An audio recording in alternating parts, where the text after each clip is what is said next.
La psicología humanista es un enfoque de la psicología que se centra en el estudio de una persona a nivel global. Valora sus pensamientos, emociones, comportamientos o contexto vital para ofrecer soluciones y tratamientos a sus problemas. En la historia de la psicología humanista, Abraham Maslow, psicólogo estadounidense, jugó un papel trascendental, ya que fue el fundador de la psicología humanista hacia los años 60 del siglo XX. A diferencia de las corrientes anteriores basadas en el conductismo o la psicología cognitivo-conductual, la psicología humanista concibe al individuo como un todo. Bienvenidos a su canal Aprendamos Psicología. En esta ocasión hablaremos de los conceptos más relevantes de la psicología humanista.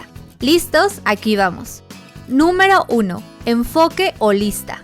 Por principio de cuentas, el enfoque holista con el que trabaja el humanismo es parte fundamental de su metodología e incluso se sugiere como una obligatoria herramienta de trabajo. El holismo es la idea de que todas las propiedades de un sistema dado no pueden ser determinados o explicados por las partes que los componen por sí solas. Número 2. La autorrealización. La autorrealización consiste básicamente en un impulso natural a actualizar, mantener y mejorar el desarrollo y vida del organismo viviente. También ha sido llamada tendencia autoactualizante por Rogers o tendencia hacia la autorrealización por Goldstein.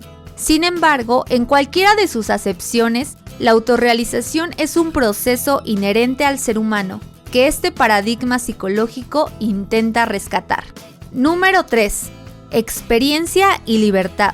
La psicología humanista simpatiza en gran medida con la corriente filosófica conocida como existencialismo.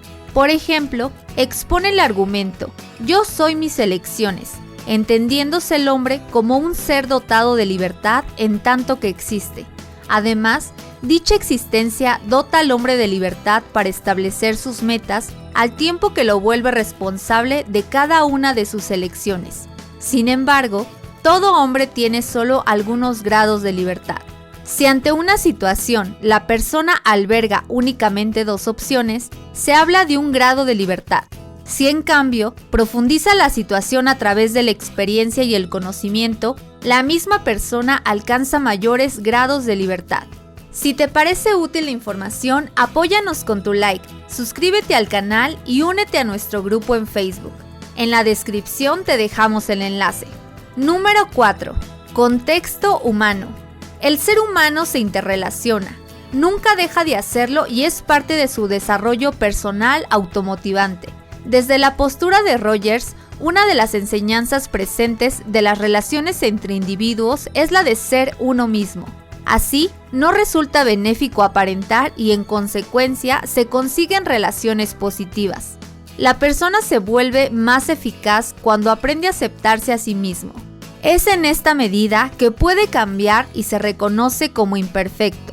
Por otra parte, la aceptación de sí mismo permite conformar relaciones reales.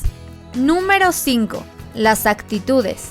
La psicología humanista destaca las actitudes como parte de este apego o fidelidad a lo humano. Aunque mucha literatura al respecto alude al ámbito psicoterapéutico, también se habla de las actitudes necesarias o vitales en la vida del hombre. Por ejemplo, se habla de algunos principios descritos por Rogers que predica él en primer lugar dentro de la consulta y dentro de su vida personal.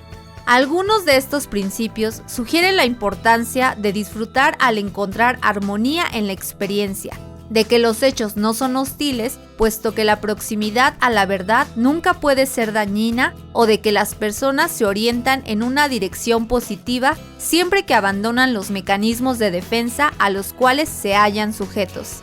Número 6. El sentido de la vida. Uno de los representantes más sólidos dentro del humanismo y a su vez del concepto presente es Viktor Frankl, psiquiatra, terapeuta e investigador teórico, creador del enfoque conocido como logoterapia. El término, tal como es acuñado, proviene de la palabra logos, que denota sentido o significado.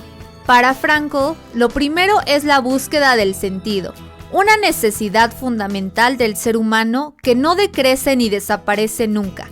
El cometido entonces de la logoterapia es la de ayudar a la persona a encontrar el sentido de su vida, a hacerlo consciente y responsabilizarse de ello. El principal cuestionamiento que se le ha hecho a las aproximaciones psicológicas de esta corriente es su falta de rigor teórico. Esto es motivado principalmente por la crítica a los modelos académicos de adquisición del conocimiento. Los psicólogos humanistas privilegiaron la experiencia directa y el aprendizaje vivencial en sus centros de formación. Por el momento esto ha sido todo. Esperen el siguiente video. Hasta la próxima.